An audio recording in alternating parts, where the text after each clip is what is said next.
क्योंकि सास भी कभी बहू थी दो। तुलसी की बहुओं में छिड़ा महासंग्राम।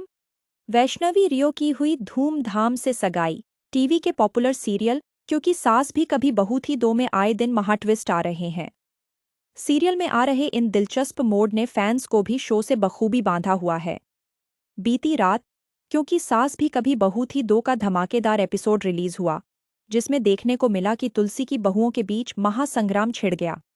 वहीं दूसरी ओर वैष्णवी और रियो की धूमधाम से सगाई हुई। तो चलिए एक नज़र डालते हैं इन महा ट्विस्ट पर। क्योंकि सास भी कभी बहू थी दो सीरियल में देखने को मिलेगा कि नंदिनी तुलसी के फैसले पर नाराज होगी। वो बोलेगी कि पार्थ का दिल टूटा है, इसीलिए वो वैष्णवी से मुंह फेर रहा है।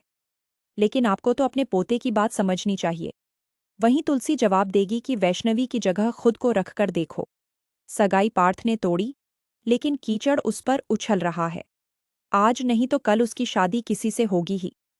दामिनी नंदिनी और तुलसी के बीच बोल पड़ेगी। वो कहेगी कि ऐसा पहले भी इस घर में हो चुका है। एक लड़की को एक भाई से लेकर दूसरे से दे दिया जाता है। तुमसे पहले तान्या थी करण की जिंदगी में, फिर तुम आई।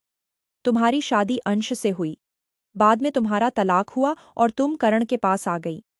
तुम भी तो दो भाई के बीच आती जाती रही हो। दामिनी की बातों से नाराज होकर नंदिनी अपना आपा खो बैठेगी। वो उसे सबके सामने जोरदार थप्पड़ मार देगी। वहीं उसके इस कदम से तुलसी, गौतम और नकुल चौंक जाएंगे। दामिनी गुस्से में गौतम का हाथ पकड़कर ले जाएगी और अपना सामान बांधने लगेगी। नंदिनी दामिनी के पास आएगी और उससे माफी मांगेगी। वहीं तुलसी भी दामिनी से कहेगी कि मेरे लिए इसे माफ कर दे। इस पर दामिनी जवाब देगी कि मेरी माफी ये ले नहीं पाएगी। लेकिन नंदिनी बोलेगी कि वो सजा भुगतने के लिए तैयार है। इस पर दामिनी उठकर नंदिनी को करारा तमाचा मारेगी और कहेगी कि जाओ, तुम्हें माफ किया। दामिनी बोलेगी कि शुक्र मनाओ, बंद कमरे में थप्पड़ मारा है। वीरानी परिवार में रियो और वैष्णवी की सगाई होगी। पूरा परिवार इस सगाई में शामिल होगा, लेकिन पार्थ सगाई से दूर दूर रहेगा। वहीं सगाई में वैष्णवी का मुंह भी उतरा हुआ होगा। रियो और वैष्णवी एक दूजे को सगाई की अंगूठी पहनाएंगे। दूसरी तरफ नंदिनी अपने बेटे को संभालने की कोशिश करेगी।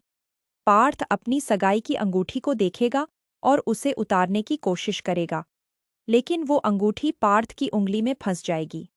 पार्थ बिलक बिलक कर रोएगा।